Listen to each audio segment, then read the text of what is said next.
Comenzamos con la segunda parte de esta entrevista. Son las 7 de la mañana con 19 minutos. En el estudio nos acompaña Claudia Guzmán. Claudia es empresaria mexicana y experta en estrategias de desarrollo económico. Ella trabaja en la Confederación Patronal de la República Mexicana, Coparmex, y vamos a hablar sobre temas también que nos competen tanto a México como a El Salvador, el contexto internacional, hacer una valoración sobre el tema del comportamiento económico y cómo a través de las empresas, en las apuestas a las empresas, nosotros podemos apostar al desarrollo de los países, sobre todo países como el nuestro. Claudia, ¿cómo estás? Bienvenida. Muy contenta de estar aquí en El Salvador y sobre todo, de venirles a visitar, justamente también a hablar de la importancia y la repercusión de las empresas dentro, del desarrollo económico de los países y sobre todo de Latinoamérica. Claudia, para que la gente tenga en contexto, ¿quién es usted? ¿Cuál es el objetivo de su visita aquí en El Salvador? Que entiendo que es la primera vez que viene, ¿no? Es la primera vez que hacemos la visita. Presido la Comisión de Desarrollo Democrático de Coparmex en Ciudad de México y integro el Consejo Directivo de Coparmex Nacional en justamente dos comisiones, la Comisión de Desarrollo Democrático y la Comisión Anticorrupción. Y el propósito de la visita es a través de otro organismo que presido, que es el Instituto para el Desarrollo Democrático y Competitividad, generar una red país desde donde estamos trabajando en la inclusión y en las políticas de responsabilidad social empresarial y sus repercusiones dentro de la política y dentro de las incidencias sociales económicas de los países a los que estamos nosotros integrando a esta red. ¿Qué tipo de actividades ha tenido en El Salvador en esta semana que ha estado acá de visita? ¿Con quiénes se ha reunido, por ejemplo? Nos hemos reunido con las autoridades electorales, con el Tribunal Superior Electoral, con la ANEP, con la Comisión de Micros y Pequeñas Empresas. Hemos tenido también presentaciones y pláticas cercanas con algunos líderes representativos también del Estado, del país. Hemos tenido una ruta también de seguimiento con algunos actores relevantes en materia de anticorrupción, con algunas organizaciones como Fundemás y con algunas autoridades académicas. Mañana estaremos también en otro foro hablando de la importancia de la democracia latinoamericana. Hablemos un poco de Coparmex, porque leyendo la página web de ustedes entiendo que representan a unas 36,000 empresas o empresarios, ¿no? ¿Cuál es el objetivo del trabajo de ustedes? Una organización, entiendo, completamente apolítica, ¿no? Es correcto, somos una organización apolítica, somos una organización apartidista que representamos el 37% del Producto Interno Bruto del país. Somos más de 36,000 empresas confederadas, es decir, que estamos agrupadas por federaciones. Nosotros no nos regimos por la ley de cámaras del país y esta misma constitución a través de los estatutos y la federación nos permite agruparnos de manera transversal, vertical y horizontal a lo largo de los 32 estados de la República Mexicana. Y esto nos permite también tener una estructura, una fortaleza estructural que nos da la oportunidad de tener cobertura en todo el país. Podríamos tener alrededor de más de 2 centros empresariales por estado. Nosotros tenemos 65 centros empresariales en el país. 3 de los más importantes son, por supuesto, independientemente también de la geografía y de la importancia de algunos de los sectores de la economía en México, pero tenemos 3 muy importantes, que son Nuevo León, Jalisco y por supuesto Ciudad de México, desde donde nosotros establecemos las políticas locales y por supuesto somos el epicentro político y la caja de resonancia de las decisiones políticas y democráticas del país. Claudia, hay un tema que nos compete a todos los países, hablando desde el tema del desarrollo económico de cada nación, y es que a nivel global se está respirando un ambiente de incertidumbre por lo que está sucediendo, esta desaceleración económica mundial y una posible desaceleración, o sea, una posible descenso en la economía, sobre todo de países como Estados Unidos, el cual nosotros, tanto como México, dependemos mucho del tema de las exportaciones. ¿Cómo ve usted este panorama a nivel global cuando la CEPAL ha dado proyecciones a la baja de crecimiento de la región de América Latina, el Caribe para este año y también para el año 2020?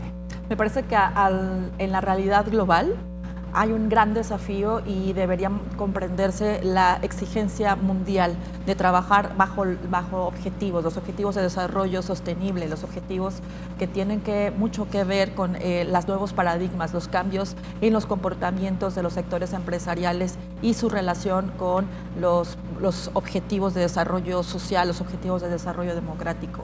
De no comprenderlo efectivamente, estaremos padeciendo de una no solo desaceleración, sino recesión. Yo me encuentro optimista en el caso de El Salvador. El Salvador tuvo un crecimiento económico del 2.4% el año pasado, y creo que de conservar y poder comprender y establecer nuevas políticas en materia del desarrollo en las empresas, cambiar el comportamiento y la estructura de las empresas, El Salvador podría convertirse o mantener por lo menos el crecimiento que tuvo el año pasado.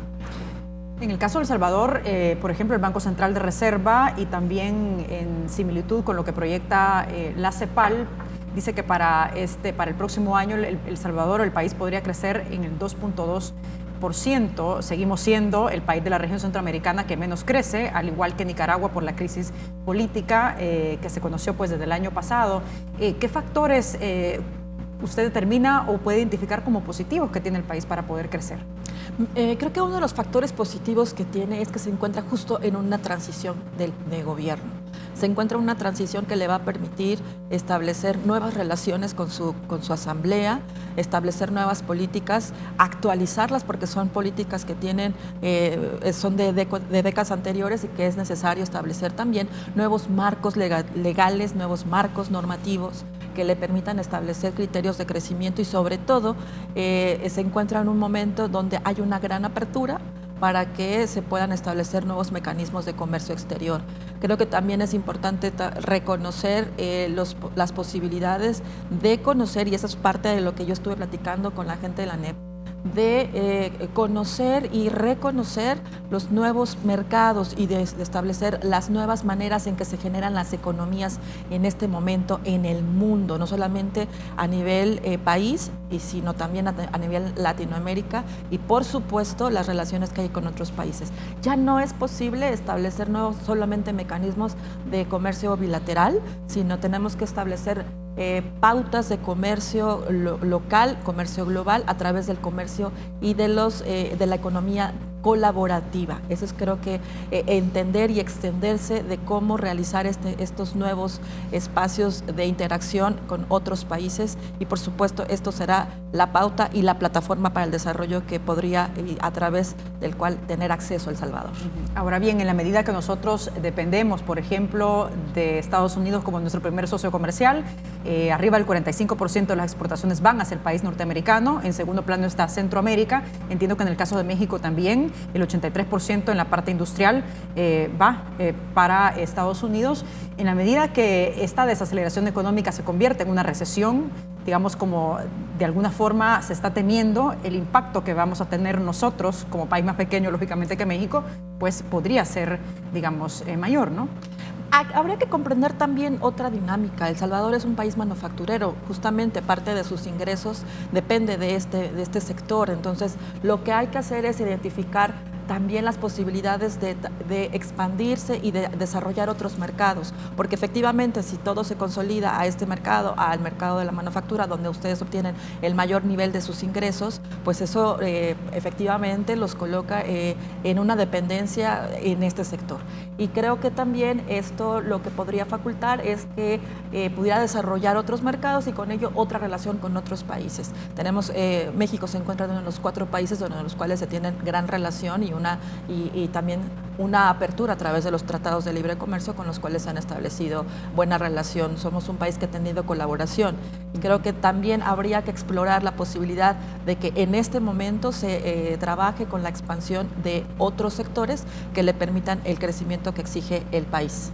Ok, perfecto. Vamos a hacer una pausa rápidamente, pero regresamos con más de esta entrevista. Les recuerdo que estamos en las redes sociales para que también participe con sus preguntas, comentarios de los temas que abordamos esta mañana. Estrategias de desarrollo económico. Estamos en la cuenta de Twitter como República 33 TV. Nos encuentra a través de WhatsApp en el 7318-7627. Y también estamos en Facebook como República TV 33. Regresamos.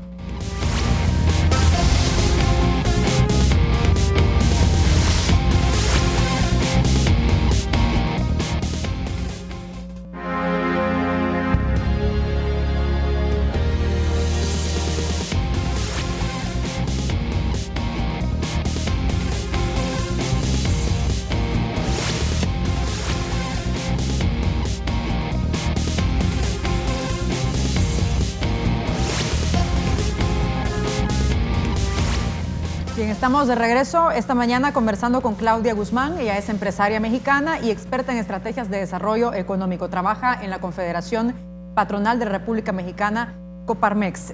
Claudia, hablábamos un poquito de Coparmex, hablábamos también un poco sobre la situación económica mundial, esta desaceleración que estamos viendo para la región de América Latina y el Caribe, las proyecciones que tiene la CEPAL, y me gustaría detenerme un poco en esto, porque es importante, por ejemplo, saber ante el riesgo que existe de estas economías en el mundo, qué margen de maniobra tenemos nosotros como países. El Salvador, lógicamente, con un crecimiento del 2.4%, para poder, digamos, enfrentar de mejor manera una posible recesión económica que afecte a Estados Unidos y que, lógicamente, pues nos afecte también a nosotros. Vamos a ver algunos datos que daba la CEPAL sobre proyección de crecimiento económico de este 2019. Ahí dice que para este año se proyecta un crecimiento del 0.1% para América Latina y el Caribe y un decrecimiento del 0.2% para América del Sur, América Central y México un 0.7% y el Caribe 1.5%. La CEPAL ajustó a la baja estas proyecciones de crecimiento por este comportamiento.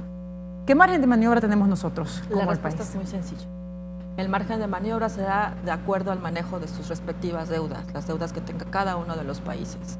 Es sencilla, pero es absolutamente compleja de no comprender justamente todo el andamiaje que debería resolver este preciso y gran aspecto, ¿no? De nada serviría que todo el país estuviera en constante mecanismos de producción y desarrollo si se siguen manteniendo márgenes de deuda elevados que eviten que el crecimiento esté en control con estos factores, sobre todo de lo que se tiene que resolver como pagos de deudas, ¿no? Entonces, creo que esa es la gran disyuntiva, poder manejar estos balances y poder manejar que el país no solamente tenga y se sostenga, sino que eleve sus niveles de producción y con esto también permita que los factores de deuda que tiene no solamente el país, sino la región Latinoamérica puedan ser resueltas. Claudia, usted hablaba al inicio también de comercio exterior. Por ejemplo, ¿de qué manera podemos nosotros como región de América Latina y el Caribe expandir nuestros mercados y dejar de depender tanto de Estados Unidos, por ejemplo? Creo que también otro de los factores importantes a considerar en el comercio exterior es identificar, por un lado, la infraestructura con la que cuentan los países, de qué forma la infraestructura permite y facilita este comercio. Por otro lado, también los marcos legales, de cuánto y de cómo estamos hablando, que se facilitan, se permiten y se permean las relaciones con otros países. Y un tercero, que el comercio exterior también debería estar diferenciado, es decir, no solamente depender, como lo señalaba, de un solo sector o de un solo rubro de las diferentes vías del comercio exterior. El Salvador podría convertirse también y fortalecer la agroindustria, que es uno de los mercados con mayor demanda en otros países como Europa y por supuesto Asia. Creo que desde estos mercados, comprenderlos, fortalecerlos y desarrollarlos, se encuentra la manera en que podría dinamizarse los países de Latinoamérica. A ver, ¿qué representa Centroamérica para México en el tema de las exportaciones, por ejemplo? Pues para México representa primero un aliado, son países de los cuales nosotros tenemos demandas de textiles, que tenemos otros mercados como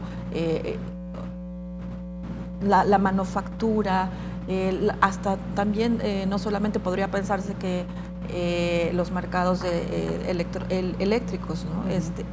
Centroamérica representa uno de los mercados también donde los insumos de los alimentos y los textiles son parte de los principales mercados con los cuales se relaciona México.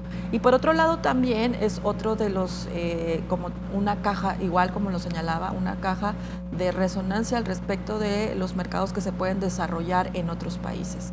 Creo que de empujar y de dinamizar otras oportunidades para el mercado, por eso es que nosotros también estamos estableciendo estos vínculos de alianza país, que nos acercamos para poder establecer y estrechar aún más los lazos de desarrollo económico, porque de ello también dependerá reducir las brechas de desigualdad y pobreza que existen en la región. Sí, aparte de esto, adicional a lo que me comenta, ¿qué está haciendo México para fortalecer la región? Y le digo esto porque aquí hay una especie como de llamado, ¿no?, para México, que es uno de los países más grandes de la región, y el llamado a ser líder, ¿no?, para poder fortalecer también el comercio en la región centroamericana.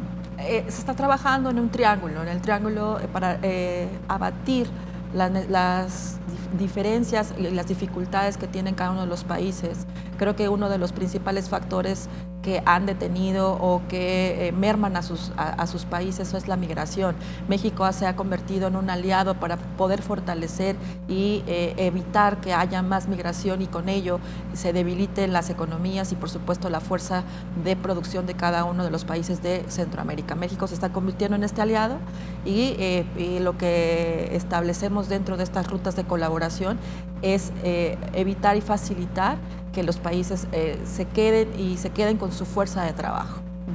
A propósito que lo menciona Claudia, ¿cómo ve esta decisión, por ejemplo, de México y los países del Triángulo Norte? Hablamos de Guatemala, de Honduras y por supuesto de El Salvador, sobre algunos convenios que han sido firmados con Estados Unidos para frenar precisamente la migración. Creo que podrían ser eficientes y podrían tener esta buena voluntad si solo sí estos tratados se pudieran respetar en el marco de las oportunidades.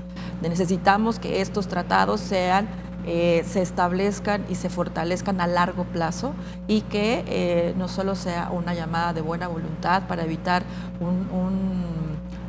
pues terrible flagelo que es la migración y no solamente para evitar el transcurso de personas migrantes en los países por los cuales quieren llegar a Estados Unidos.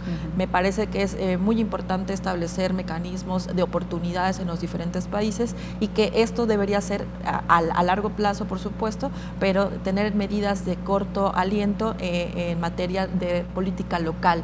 Creo que esto es lo más importante y debe ser también, nuevamente me regreso a la importancia que tiene el sector empresarial para que esto sea eficiente. De nada serviría tener los tratados y de nada serviría tener estos acuerdos internacionales si dentro de los países no existe una política de oportunidades de desarrollo y sobre todo de equidad y de pues buenas prácticas en los sectores y en las empresas que representan a nuestros respectivos países. ¿Ve usted entonces en estos acuerdos un ganar-ganar? Los acuerdos que se han establecido con México, el Triángulo Norte y Estados Unidos, ¿hay términos de igualdad o realmente es diferente? Porque también esto representa un desafío enorme para nuestros países para precisamente elevar la generación de empleo, darles mayores oportunidades, que el crecimiento económico también sea inclusivo y que las personas que se ven obligadas a migrar pues no lo hagan y se queden en sus países. Es un ganar-ganar en cuanto, reitero, las oportunidades y la brecha se disminuyan, porque no hay una corresponsabilidad social, una corresponsabilidad política a los países si dentro de cada uno de los países que están dentro de este marco no existen las condiciones para que la gente se quede en sus países. Reitero, necesitamos que cada una de las políticas regionales y locales se establezcan en condiciones de desarrollo, porque estos marcos sí efectivamente pueden tener una muy buena intención, pueden estar planteados básicamente y con el propósito de disminuir este problema, pero si no hay las condiciones en los países y no hay las políticas y la inteligencia económica para poderlos desarrollar, pues no servirán y no tendrán un impacto como es el que está planteando en estos acuerdos. Perfecto, vamos a hacer una pausa, pero regresamos enseguida con más de esta entrevista. Son las 7 de la mañana con 41 minutos. No nos cambien.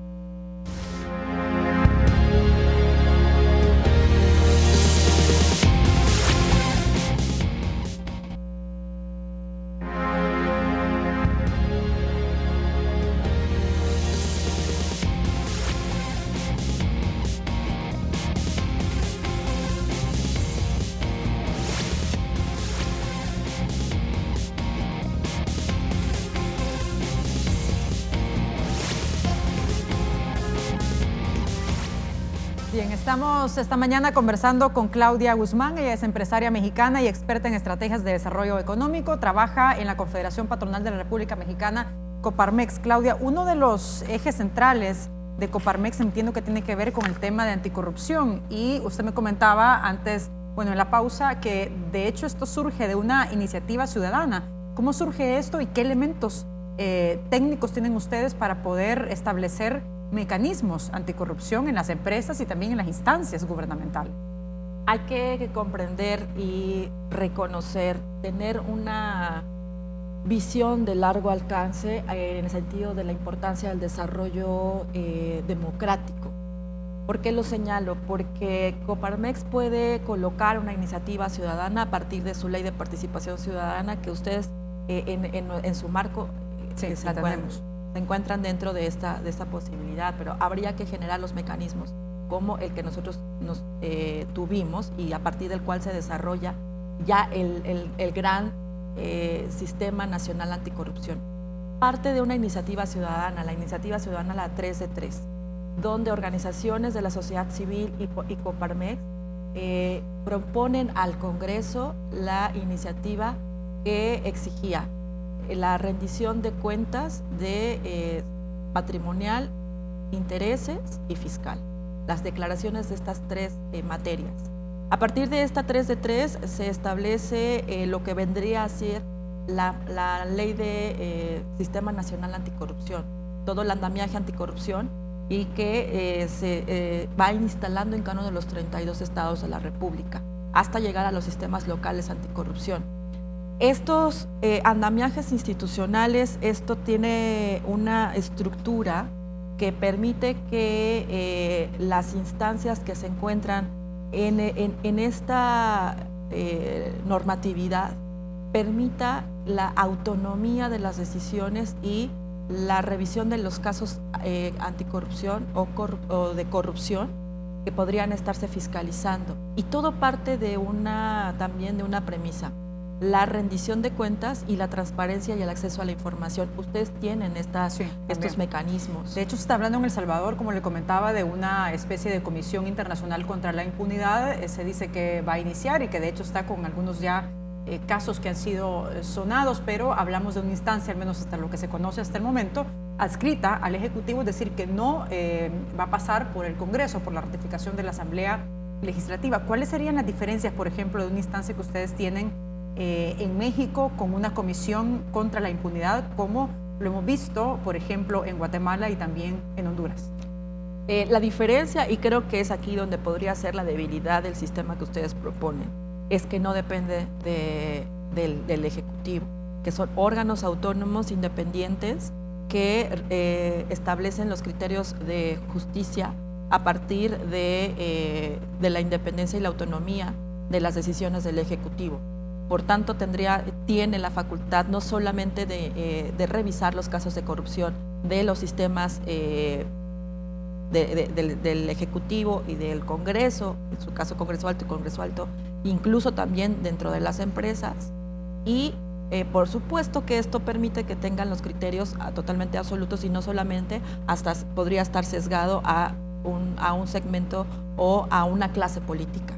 Entonces, ¿Esto lo dirige Coparmex entonces? No. ¿Quién dirige todo este sistema, por ejemplo? El Sistema Nacional Anticorrupción es un sistema que parte de la estructura legislativa, es una ley que tiene una construcción de diferentes instancias, diferentes órganos de gobierno y que se establecen también estos andamiajes a través de la interlocución de las organizaciones ciudadanas y de la construcción de cuadros que entran dentro de estos órganos a trabajar de manera encadenada. Está trabajándose también en la construcción de que estas instancias están reguladas por los comités de participación ciudadana que establecen los criterios a través de los cuales se ejerce la eficiencia y la justicia en materia de corrupción, y esto en relación con los fiscales que se encuentran dentro del sistema, que son totalmente paralelos y que obedecen también a una estructura alterna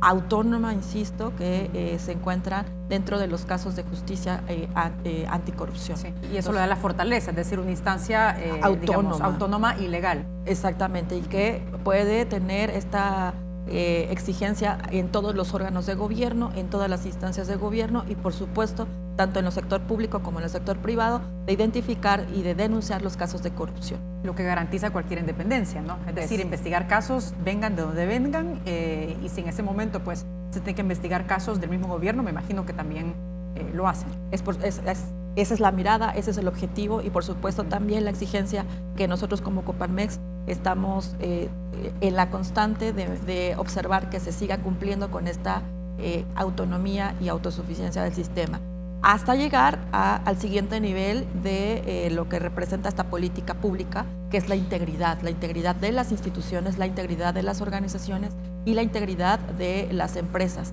para evitar que todas las posibilidades o los sesgos o las grietas que permitan la entrada de factores que agredan a través de, como nuevamente, el flagelo de la corrupción y, por supuesto, de la impunidad, que es gracias a ello que se mantienen estas malas prácticas y que debilitan a las organizaciones y, por supuesto, a la política pública de cada país. Claudia, hablemos también de desarrollo empresarial, porque me surge una duda. ¿Cómo desde la empresa privada se puede apostar al desarrollo económico de los países cuando la misma región se caracteriza por tener salarios bajos y también por tener una desigualdad económica bastante alta? El desarrollo económico, insisto, debe de estar también en esta triple hélice de desarrollo democrático, desarrollo social y desarrollo político. En Coparmex nosotros hemos establecido a través de la CONASAMI, que es la Comisión Nacional de Salarios Mínimos, la exigencia de elevar nuestros salarios mínimos, aun cuando sobre todo hubo grandes discusiones de que si esto podría debilitar o afectar a los países. Creo que eso se traduce también en El Salvador, ¿no? Porque de repente esa frase se escucha mucho. Aquí hubo un incremento también del salario mínimo hace unos 3 años. Pero fue además propuesto por el sector empresarial, que eso es parte del paradigma que rompe en nuestra confederación, porque es necesario para establecer nuevos desarrollos y para establecer que haya mejores condiciones y reducir las brechas, que haya un mayor poder adquisitivo de las personas que trabajan, colaboran en nuestras empresas, pero que también activan la economía y el mercado interno. Ese es uno de los principios, las buenas prácticas y las maneras progresistas que tenemos para elevar la calidad y las condiciones de vida, sobre todo las condiciones de dignidad y de establecer criterios de buenos principios y desarrollo en este sentido de responsabilidad social empresarial. Y es aquí donde creo que hay que echar esa mirada y parte del objetivo de esta visita, de establecer nuevos criterios de responsabilidad social empresarial con esta perspectiva de desarrollo social y desarrollo económico. No podemos partir de una separación del sector empresarial y de la política pública si no comprendemos que el sector empresarial es parte del detonador y debe convertirse en un agente activo de propuestas en materia de condiciones para reducir estas brechas de pobreza y reducir estas brechas de desigualdad, a través de establecer condiciones de buenas prácticas. Y estas buenas prácticas que tenemos en México queremos replicarlas acá. Nosotros tenemos en la Confederación esta práctica de revisar las pensiones, por ejemplo, revisar estas condiciones del salario y también establecer criterios y caminos de desarrollo a través de la incorporación de estos objetivos de desarrollo sostenibles, donde haya mayor participación de las mujeres. En nuestra confederación, en el sector empresarial al cual pertenezco, hay mayor capacidad y mayor inclusión de las mujeres empresarias desde Coparmex. Creo que también este es otro factor, el establecer mecanismos de igualdad y de inclusión, de establecer también oportunidades y sobre todo de igualdad sustantiva. De hecho, la OIT, y con esto cierro, publicaba un informe bastante interesante en 2017 donde decía que en la región la participación de las mujeres en puestos gerenciales ha venido creciendo en los últimos años, pero se ha quedado relegada, por ejemplo, en puestos de dirección. Pero eso nos da para otro programa, Claudia. Así que le agradezco mucho por habernos acompañado esta mañana. Wendy, muchísimas gracias por la oportunidad y sobre todo por abrir las puertas de tu canal a México y a lo que queremos compartir desde Coparmex y el Instituto para el Desarrollo Democrático y Competitividad. Muchísimas gracias por la oportunidad. Perfecto. Con esto cerramos. Será hasta mañana. Fuerte abrazo. Buenos días.